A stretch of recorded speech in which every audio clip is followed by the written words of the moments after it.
Cikal bakal berdirinya Taman Hiburan Rakyat Surabaya bermula dari adanya Yakmat yang didirikan oleh pemerintah kolonial Belanda pada tahun 1905. Munculnya Yakmat diprakarsai oleh pameran terbesar di Tanah Jawa pada abad ke-19 di Karesidenan Kedu, Magelang, yang juga disebut Stone Stealing. Pameran tersebut memamerkan sekitar 400 macam produk yang diikuti oleh masyarakat dari berbagai lapisan. Itu Iyar itu tahun, Maret itu pasar. Jadi dijadikan pasar tahunan namanya. Pasar tahunan zaman Belanda yang dibuka tiap tahun itu hanya 1 bulan. Jadi tiap tanggal 31 Agustus itu hari lahirnya Wilhelmina, jadi Ratu Belanda zaman itu.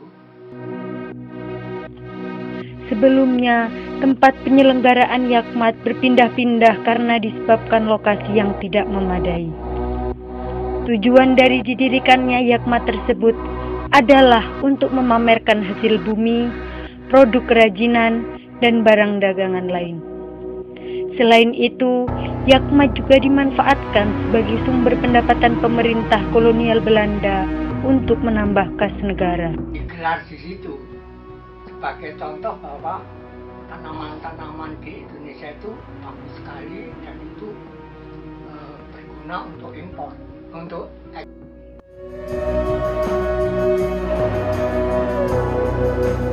karena itu lalu diberi warung sama pertunjukan itu sebagai penarik orang-orang ini, orang-orang terutama orang-orang Jawa ya, orang-orang ya seperti orang-orang pribumi. Yakmat juga pernah mengalami kevakuman pada tahun 1916 hingga 1917 yang diakibatkan oleh Perang Dunia I. Hal tersebut kemudian berdampak pada sistem pengelolaan Yarmak yang beralih kepada promotor-promotor Cina pada tahun 1918. Kemudian perkembangan selanjutnya, pengelolaan Yakmat dari tahun ke tahun dikelola oleh pihak swasta dengan sedikit bantuan pemerintah kolonial Belanda.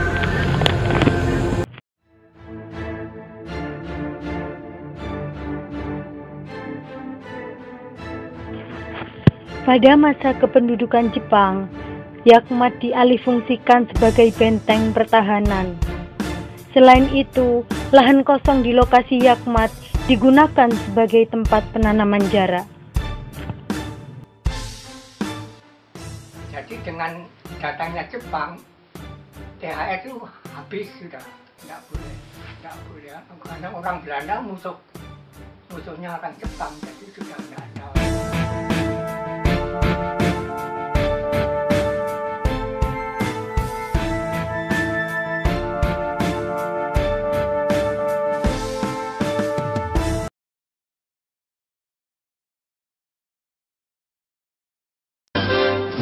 Proklamasi.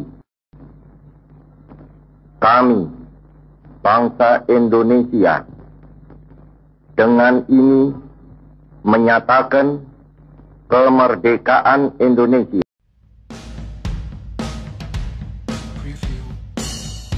Pada pasca kemerdekaan, masyarakat Surabaya mulai membutuhkan hiburan yang dapat dinikmati sehari-hari. Kesenian ludruk menjadi salah satu pertunjukan tradisional yang digemari masyarakat Surabaya. Hal ini kemudian memprakarsai berdirinya Pekan Raya Surabaya sebagai solusi pemerintah untuk mengatasi permasalahan tersebut. Pekan Raya Surabaya terletak di lapangan yang sebelumnya digunakan sebagai Yarmak. Pekan Raya Surabaya. Jadi ada sopirnya juga ada, kayaknya seperti zaman ditambah ini kereta api yang khusus mengangkut orang-orang Sidoarjo malah sampai panggil sampai Mojokerto itu mandeknya di belakang CHR, turun di situ nanti jam 11 atau jam berapa. Kereta api itu juga di situ mengangkut Mojokerto.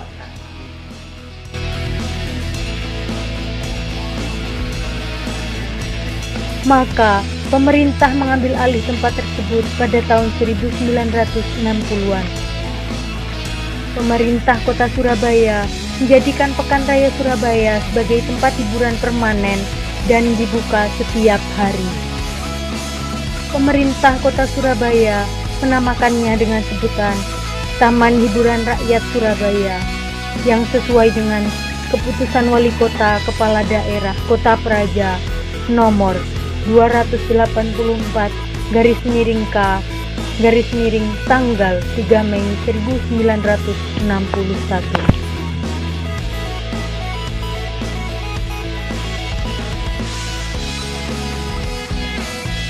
Dalam perkembangannya, CHR Surabaya mengalami keadaan pasang surut. Sebagai budak dari para seniman, Taman Hiburan Rakyat Surabaya telah banyak berjasa bagi pelestarian budaya di Jawa Timur, khususnya di Kota Surabaya.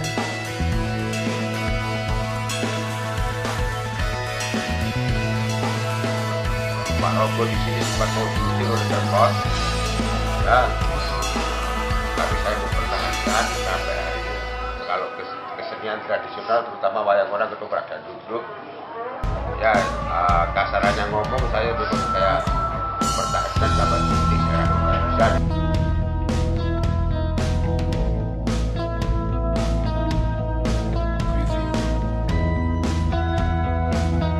Visi dan misi saya yaitu satu, jangan sampai punah, dan kedua, THR ini nanti jangan sampai ada sebutan kunjungannya orang-orang seni. Jadi saya tetap mempertahankan.